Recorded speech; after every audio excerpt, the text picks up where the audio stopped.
Arrivé dans son fief électoral, les candidats députés national numéro 85 et provincial numéro 144 dans la circonscription électorale de Boma, l'honorable Eva Mwakassa ne s'est pas donné du repos.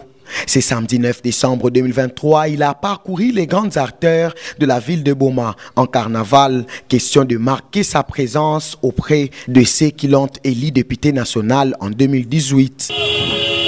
Papa.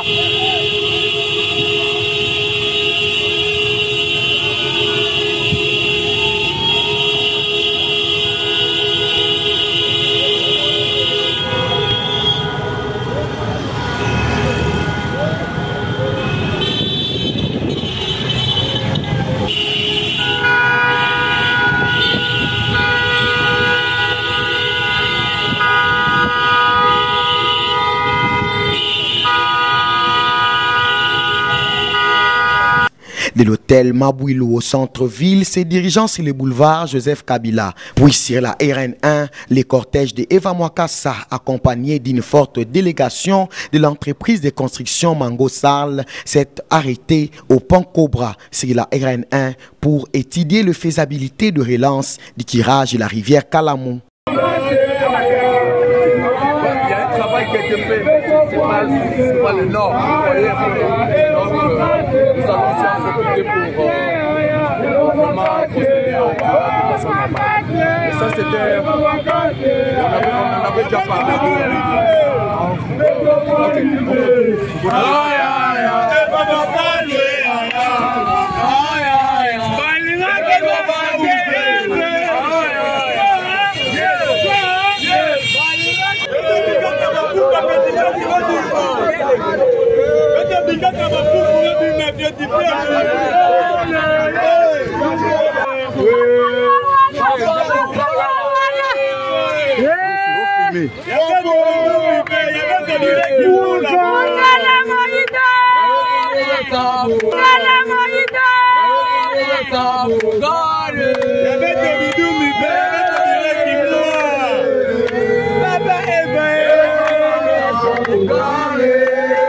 De là, le carnaval s'est poursuivi sur la route Kassavoubou, se dirigeant vers le stade Sokol, où l'honorable Eva Mwakassa a accompagné les ingénieurs de l'entreprise de construction Mango Sarl afin de visiter ces terrains où doivent être lancés les travaux dès la semaine prochaine après le décaissement des fonds par le gouvernement congolais.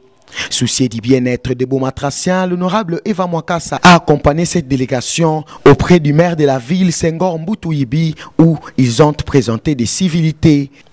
À l'air sorti de cette audience, l'honorable Eva Mwakassa a éclairé l'opinion. C'est le jour de la consécration. La consécration d'un projet que nous avons commencé il y a 5 ans. Rappelez-vous, lors de la campagne électorale de 2018, la jeunesse, la population de Boma m'avait demandé de m'impliquer à fond pour la réhabilitation de ce stade, le stade Sokol. J'avais pris tous les différents contacts en commençant par le ministre des Sports de l'époque, Amos Mbayo. Puis c'était Jean Condé. J'ai fait intervenir dans cette affaire mon ami et frère, l'inspecteur général des finances, qui m'avait promis qu'il allait me soutenir pour avoir les appuis budgétaires au niveau de la province. Donc, c'est à ce titre-là que le gouverneur est intervenu. Nous avons cheminé ce dossier jusqu'au niveau du ministère des Finances et ce dossier était pratiquement fin prêt. Mais l'impulsion est venue du chef de l'État parce que le 20 novembre, quand nous l'avons reçu ici lors de son meeting, les militants, la jeunesse de Boma avait demandé au chef de l'État s'il ne pouvait pas à son tour s'impliquer aussi pour la réalisation de ce stade. Et là, prestement, vraiment prestement, il a instruit son ministre des Finances pour que le déblocage des fonds puisse se faire afin que ce stade soit rapidement construit. Donc aujourd'hui, comme je le disais, c'est une fierté. Vous avez là la première délégation de Mango International, une entreprise chinoise sérieuse, parce que nous avons voulu que eux fassent ce travail. Et c'est moi qui avais choisi Mango International. Pourquoi? Parce que je voulais m'assurer, moi, que le travail sera bien fait. je voulais moi m'assurer que la jeunesse de Boma, que la ville de Boma puisse avoir un stade digne de son nom. Ils sont là, c'est la première délégation qui vient d'arriver. Les autres vont arriver. Les matériels, si tout va bien, va arriver au courant de cette semaine. Donc, leur présence signifie le début des travaux de la construction du stade Sokol. Mais ce n'est pas tout. Ce n'est pas tout. Dans le deal que j'avais tissé avec Mango International, et là je vous révèle une confidence, on s'était entendu que quand ils viendront, avant de commencer les travaux, ils vont procéder au curage de la rivière Kalamou. C'est pour ça que vous avez vu que nous nous sommes arrêtés devant la rivière. Eh bien, moi j'avais commencé le curage. D'autres aussi ont fait ce curage. Mais ça n'a pas été fait selon les normes. Il faut se le dire. Ils vont venir avec du matériel de dernière génération pour procéder au curage de la rivière Kalamou selon les normes. Voilà donc, et c'est pour ça que nous sommes venus voir M. le maire. M. le maire nous a exprimé sa grande satisfaction de voir que ces travaux vont enfin commencer, à la grande satisfaction de la population de Boma, à la grande satisfaction de la jeunesse de notre ville. Le coût au niveau de ces appuis est de 8 800 000 $, mais nous pensons que si jamais ces montants ne parviennent pas à couvrir les annexes, nous avons encore au niveau du programme sino-congolais 10 millions de $, qui vont permettre à achever le stade et faire aussi d'autres travaux, parce que nous pensons qu'avec eux, les 8 800 000 $ suffiront pour la construction de ce stade. Mais comme nous voulons que, excusez-moi, comme nous voulons qu'on aille au-delà du stade, parce que ça va être un complexe sportif. Donc, si jamais nous avons encore quelques annexes à ajouter, je viens de vous donner l'information que les fonds sont là, mais ces fonds-là viendront du programme sino-congolais. Représentant de l'entreprise Mango Sarl, l'ingénieur Roland a rassuré que ces travaux prendront environ une année sans interruption. Oui, je crois que la population doit être apaisée. Je crois que vous avez suivi d'ailleurs l'honorable qui vient de parler, Eva Mokas. Je crois que dans les prochains jours, la population verra déjà quelques avancées déjà par rapport à la construction du stade. En tout cas, si tout va bien, on démarre la semaine prochaine parce que vous verrez déjà les Chinois avec le matériel qui va arriver. On va commencer déjà l'installation du chantier parce qu'avant de commencer certains travaux, il faut l'installation du chantier. Donc au terme de ça, vous verrez le matériel, la palissade et consorts qui vont arriver déjà. Bon, vous savez, la construction a plusieurs réalités. Mais néanmoins, c'est que l'ingénieur chinois vient de parler. Donc si tous les moyens, toutes les conditions sont réunies, je pense que dans une année déjà on peut finir déjà les travaux. Peut-être qu'on ne va même pas atteindre aussi une année, on peut même atteindre même 6 mois, 7 mois. Ça va dépendre des moyens et la rapidité qu'on aura sur terrain pour réaliser l'œuvre.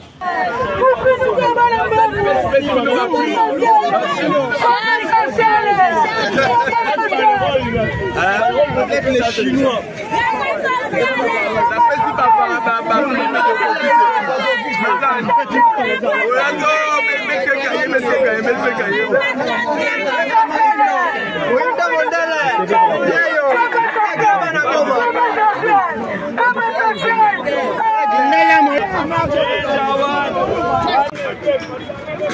Du match d'aujourd'hui. Il y a match aujourd'hui.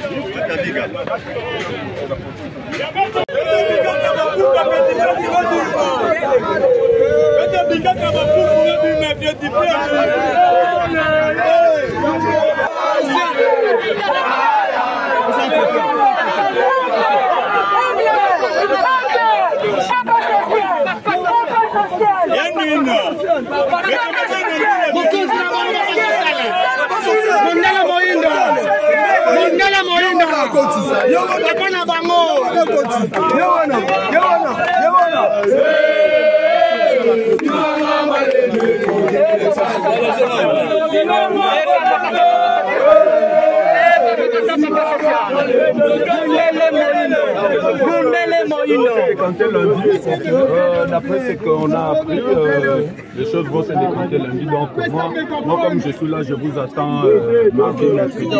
Je crois que la semaine prochaine déjà. En tout cas, nous pensons que sauf imprévu, la situation va totalement se décanter lundi. problèmes, tu vois, il faut soutenir la CENI, nous on est professionnels. Et le matériel peut arriver. Vas-y.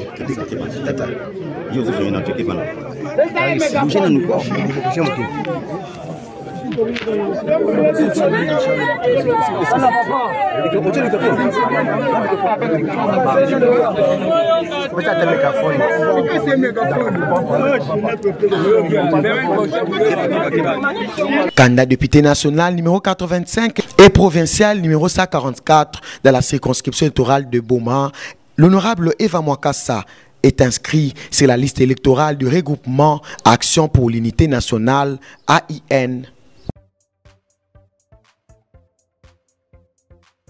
CNTV Farafara est une chaîne YouTube œuvrant pour la promotion de médias de proximité. Sa mission est de former, informer et divertir ses téléspectateurs. Nombreux lui font confiance en l'associant à leur cérémonie.